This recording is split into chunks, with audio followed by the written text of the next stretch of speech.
The most succinct version of the story might go like this. On the morning of July 11th, 1804, Aaron Burr and Alexander Hamilton were rowed across the Hudson River in separate boats to a secluded spot near Weehawken, New Jersey.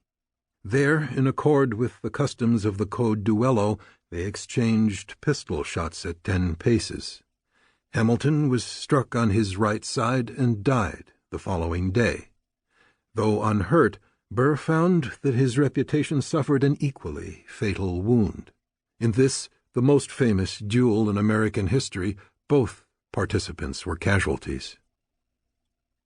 While all the information in this version of the story is accurate, its admirable brevity creates some unfortunate historical casualties of its own.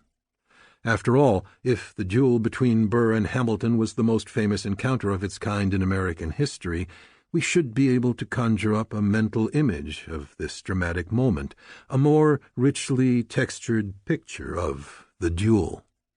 Only a fuller rendering will allow what was called the interview at Weehawken to assume its rightful place of primacy among such touted competitors as Gunfight at the OK Corral or the film classic High Noon.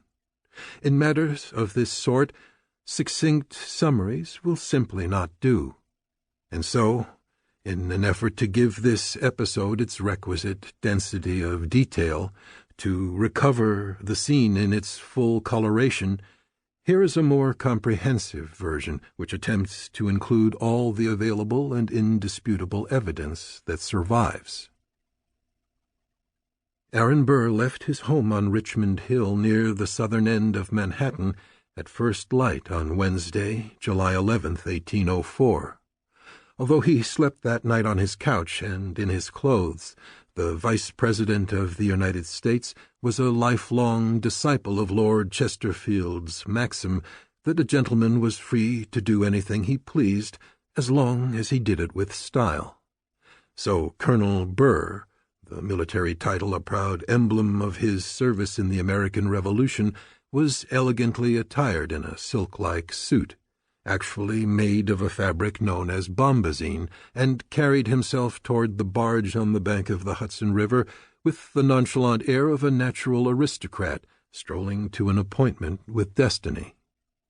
His grandfather, the great theologian Jonathan Edwards, had once said that we were all depraved creatures, mere spiders hanging precariously over a never-ending fire. But Burr's entire life had been a sermon on the capacity of the sagacious spider to lift himself out of hellish difficulties and spin webs that trapped others. No one can be sure what was in Burr's mind as a single oarsman rowed him and William Van Ness, his devoted disciple and protege, toward the New Jersey Palisades on the other side. But the judgment of posterity would be that Burr had finally trapped Hamilton in his diabolical web, and he was now moving in for the kill. Meanwhile, just north of Richmond Hill, near present-day Wall Street, Hamilton was boarding a small skiff with 2 oarsmen, his physician Dr. David Hosack and his own loyal associate Nathaniel Pendleton. Like Burr, Hamilton was properly attired, and also carried himself with a similar air of gentlemanly diffidence. He also carried a military title, thus outranking Burr with his honorary designation as General Hamilton, based on his last appointment, that of Inspector General of the New Army in 1799. At 49, he was a year older than Burr, and, like him, was a relatively short man, an inch taller at 5 feet 7 inches, with similarly small hands and feet, a somewhat delicate bone structure, and a truly distinctive head and face.